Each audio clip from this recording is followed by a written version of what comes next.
ay rated SPG, striktong patnubay at gabay ng magulang.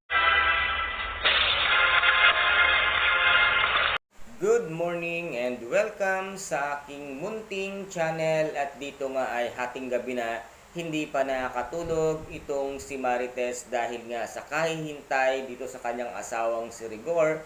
Ngunit wala siyang kaalam-alam na si Rigor pala ay maaga pa lang ay nakaalis na sa opisina or sa presinto dahil nga kasama niya itong si Lena. Si Lena naman ay nahilo nga at sinabihan niya itong si Rigor na doon muna sa kanya mag-stay, kung kaya't doon nag-stay itong si Rigor sa bahay nga ni Lena, at pinuntahan nga siya ng kanyang kaibigan itong si Rigor na isa ring pulis. Ngunit nakita nga ang kanilang ginagawa na silang dalawa ay naghahalikan, at ito namang pulis ay dumiretso na nga lamang sa bahay nga nitong nila Rigor, na kung saan ay nakita niya nga itong si Marites sa labas ng bahay na nag-aabang, at nilapitan niya nga ito at sinabi niya nga, "Bakit gising ka pa? Ano ang ginagawa mo dito sa labas? Hinihintay ko ito si Rigor.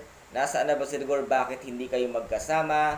Ang sabi ng pulis ay meron siyang tinatapos na mahalaga at importante sa opisina na kailangan niyang gawing report, pero ibang report pala ang ginagawa nitong si Rigor. Nako Rigor, pag nahuli ka ni Marites, lintik lang ang walang ganti sa inyong dalawa ni Lena. Akala mo kung sino ka makapanghusga at makapanglait kay Marites, at hindi mo matanggap-tanggap si Tanggol bilang anak niya, pero ikaw din pala ang isa ring gagawa ng anomalya sa inyong pamilya.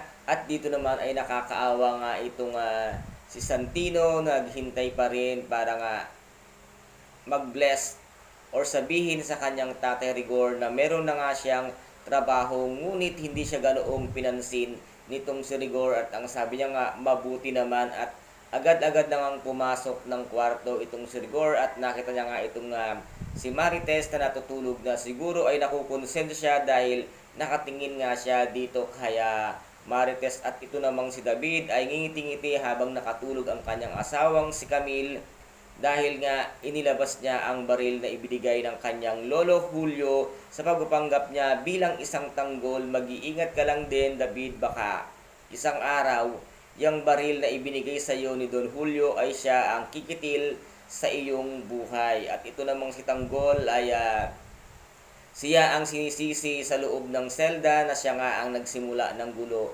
Sana nga bago nyo man lang sisihin si Tanggol, dapat ay inalam ninyo ang katotohanan kung sino nga ang talagang nagsimula ng gulo. At dito nga ay ipinasok na ng Bartolina itong si Tanggol, at ito po ang ating kaaabangan ngayong gabi dito sa tinaguri ang pambansang teleserye FPJ, ang Batang Quiapo. At kung nagustuhan po ninyo ang aking video for today, paki-subscribe na lamang po ng aking channel, paki-like and share din po para maging update kayo sa lahat ng gagawin kong video. Maraming salamat po. Ingat, God bless, and bye-bye!